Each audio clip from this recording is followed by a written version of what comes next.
I'm going to watch and this video now. This my video. Me gonna masana Merlin. Oh, masana Merlin can use. Don't only go this video. Nanga play you buana. In a land of myth and a time of magic, the destiny of a great kingdom rests on the shoulders of a young boy. His name, Merlin.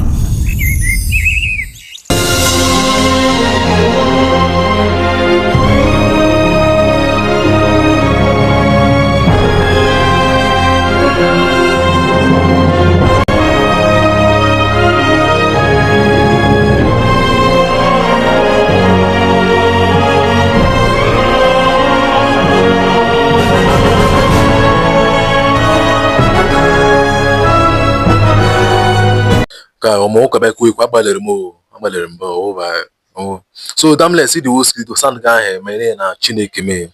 Oh, we don't gonna celebrate Merlin. Very much. Thank you.